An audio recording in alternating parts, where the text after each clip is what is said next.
which is a country AI slop tops charts. And I'll start by saying this. Making goofy, fun AI songs is fun and goofy. But I do find the idea of people selling these things disturbing in kind of a deep way. And it has absolutely nothing to do actually with copyright or whatever, because, it's been established for a long time now that like mixing music and stuff isn't copyright. And I don't have particular sympathies. This is bad for me as a capitalist, but I don't have particular sympathies for the major music producers. So, the person who makes this stuff on this particular AI account, though, doesn't indicate on either their YouTube or their Spotify or anything that their music is AI produced, which I think is not ethical. And as much of a problem that modern country music has with being derivative, this is very literally derivative. And so we're going to play some of it for you guys. Let's go.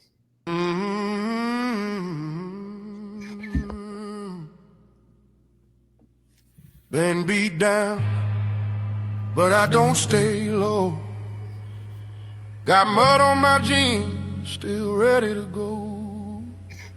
Every scar's a story that I survived. I've been through hell, but I'm still alive. They said slow down, boy, don't go too fast. But I ain't never been one to live in the past. I keep moving forward, never looking back, with a worn out hat and a 6-string strap. You can kick rocks if you don't like how I talk. I'm gonna keep on talking and walk my walk. Ain't changing my tone, ain't changing my song. I was born this way, been loud too long. You can hate my style, you can roll your eyes, but I ain't slowing down. I was born to rise, so anyway, it is quite repetitive. It's written by an algorithm, so it's lame. And it's not the best even for AI as far as realistic human voices go. It definitely has a digital crackle on it. And I've only noticed this because I've played around extensively with these music generators, and they can get better than this. They can add breathing noises and stuff between lines. But again, I'm a country music fan. I even enjoy stadium country and like kind of some of the shallow pop country in certain contexts. But it has gotten bad on the radio. And I said before the start of the show that this song charting on any chart, whether it's just the Spotify plays or what, is much greater of an indictment of the music industry than it is, a compliment of AI, right? So I want to get you guys, get your thoughts on this here. I saw one comment from someone on the YouTube channel for that song who said that they long for the days of Rebecca Black. If you guys remember that Friday song from like 2011, that was just the most painful thing ever. I found that comment really tickled me. So I want to hear your thoughts here and see what the panel has to say. Well, let me start off. I mean, first of all, I'm not a country music fan. In fact, I don't listen to a lot of modern music, to be honest. I mean, my taste, and I think this is common for most people. You kind of get your music in your 20s and you kind of keep it with you as you go along. I mean, my older brother, 10 years older than me, he wasn't into the music I was into. He was listening to his Steve Miller records and his Led Zeppelin records, and I was more into more grunge and the 1990s rock and all of that. And that's mostly what I listen to when I do listen to music. It's mostly from the 90s when I was in my 20s. So I'm not a big country music fan, although I will listen to it.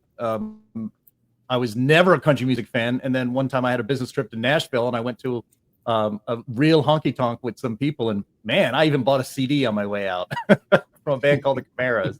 It was fantastic. And there's nothing like live music to make you a fan of that music. That said, that was the first time I heard that song by, what is the name of the fake band again? That sounds bad. I know it's country pop or whatever, but it's very bluesy. That's better than a lot of country songs I've heard in my life in the last 10 years. That is for sure. It's certainly not as good as anything I heard in a live honky tonk in Nashville. But that was good. That was really good. And it's a really much difference, Linnea, and the rest of the panel. You said that the voice wasn't quite there for you. It's like, but now they can put in breathing and, and ums and ahs and things like that.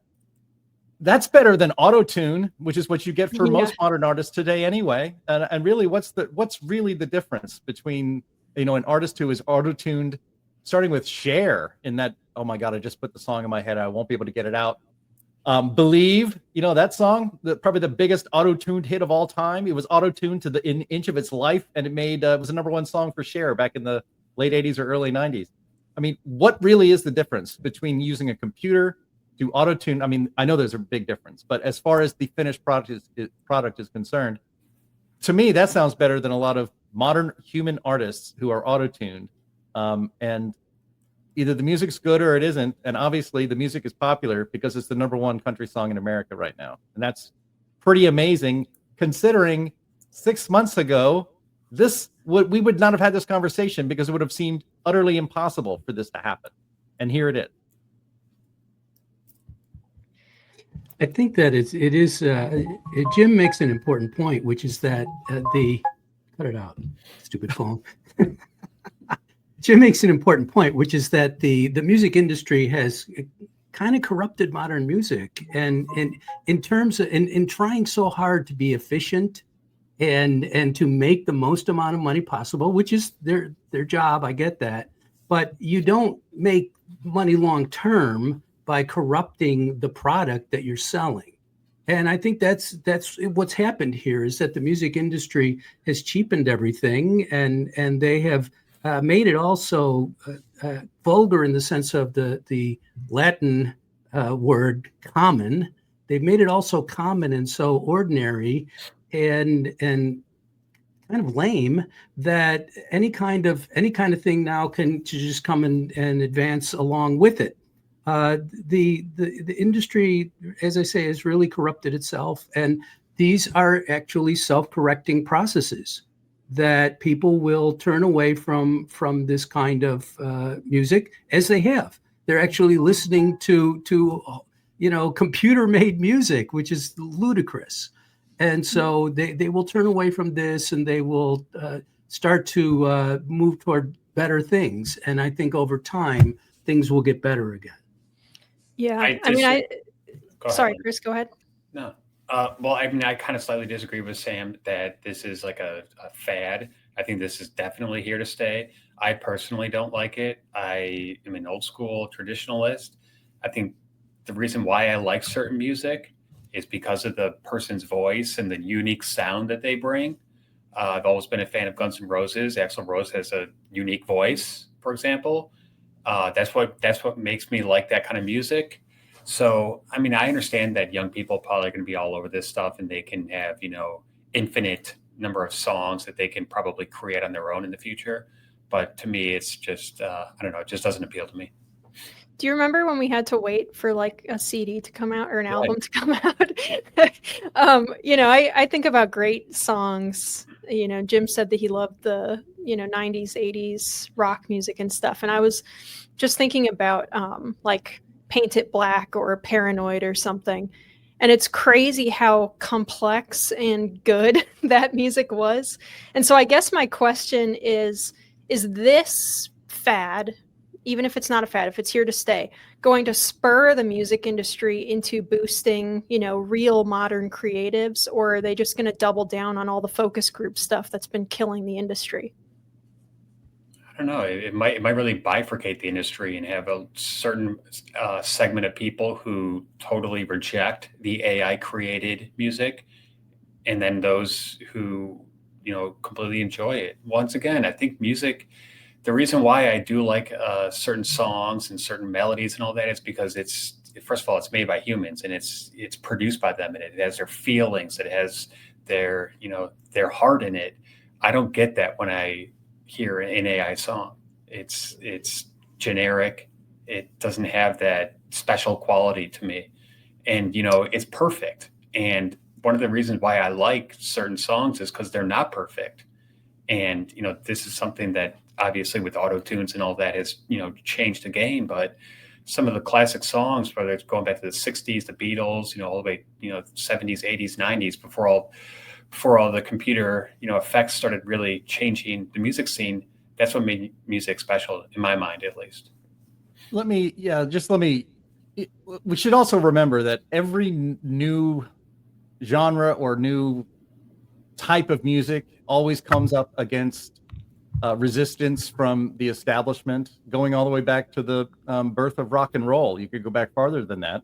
But if you think about, the 1950s, the rock and roll craze, the people who liked the standards of the 30s and 40s called rock and roll devil's music, and it will not last. That's why you had songs like "Rock and Roll Will Never Die," because a whole generation wanted to make sure in the songs itself that it would say so.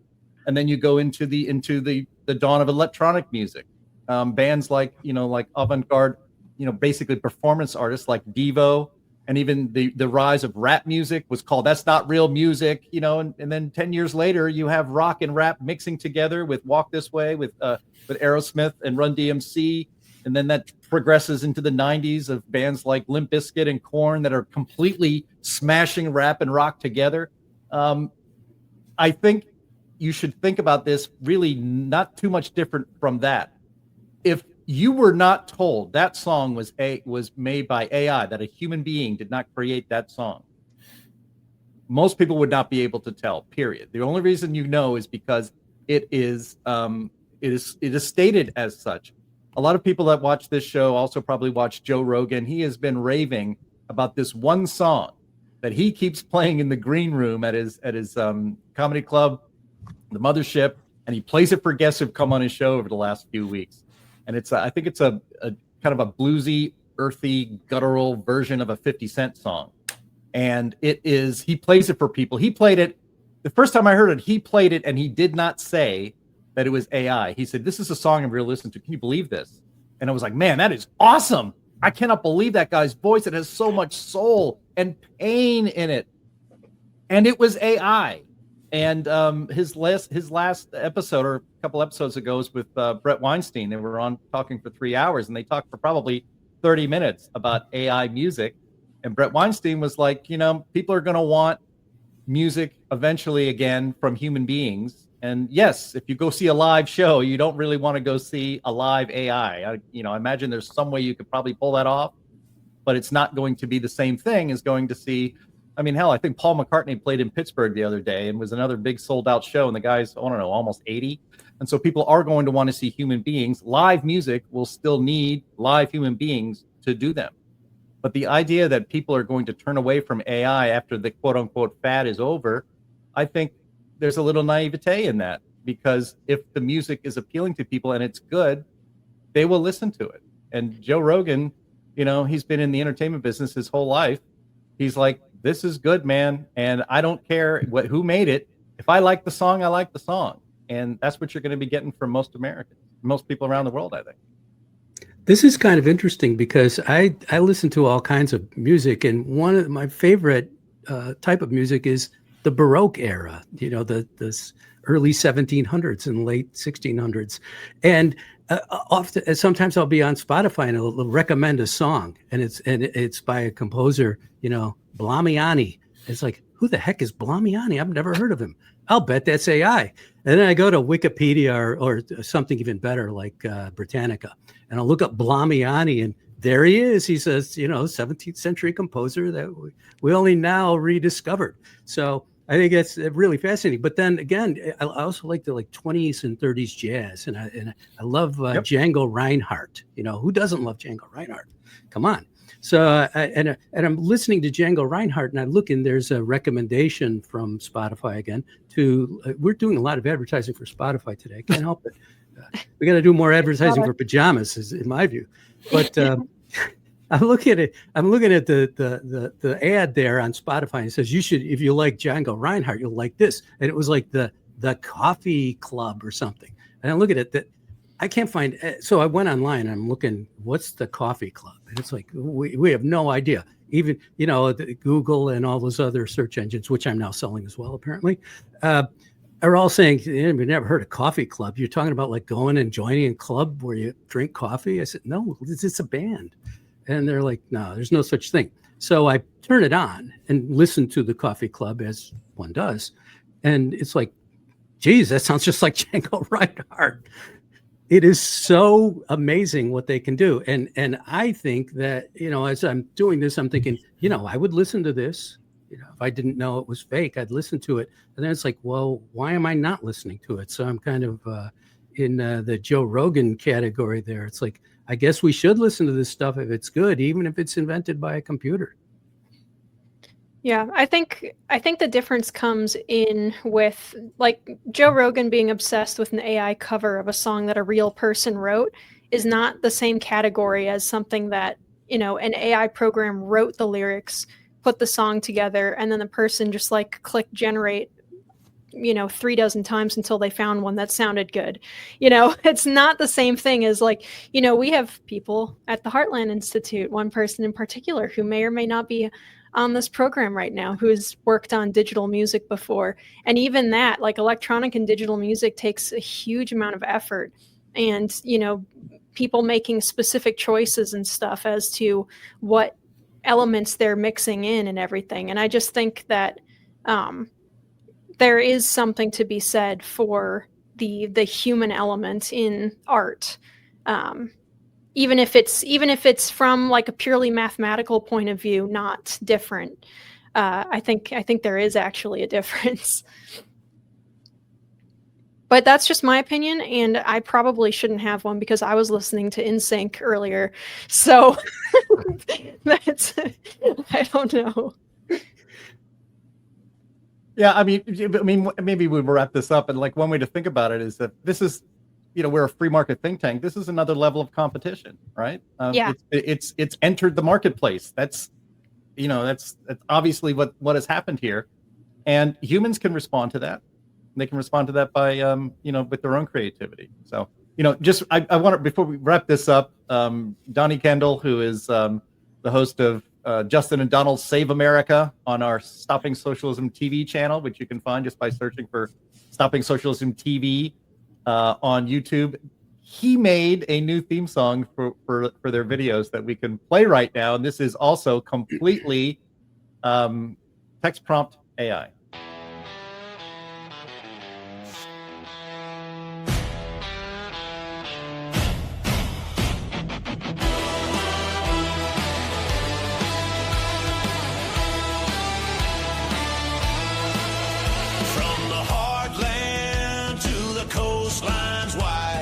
Justin and Donald take the ride.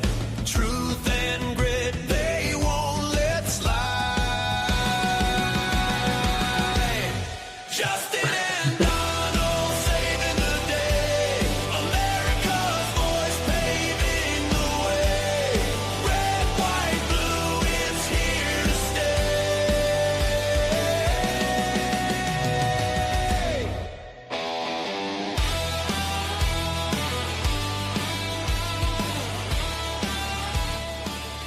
All right, we can fade that out. I mean, yeah, it's a little too self-referential for my taste, but nice job, Donnie. Yeah. But I mean, like I said at the beginning, there's a difference between, making fun, goofy stuff for fun, goofy purposes, and then people who are trying to pass off AI music as legitimate music. I think that actually is unethical. But whether the market likes it or not, I think it's unethical. Alrighty. Well, I guess we can move on here, but this is a fun topic, and I'm sure that we'll have a whole AI episode again soon. Hopefully that I can be involved in it, and it's not just Donnie taking over for me. But my second topic here is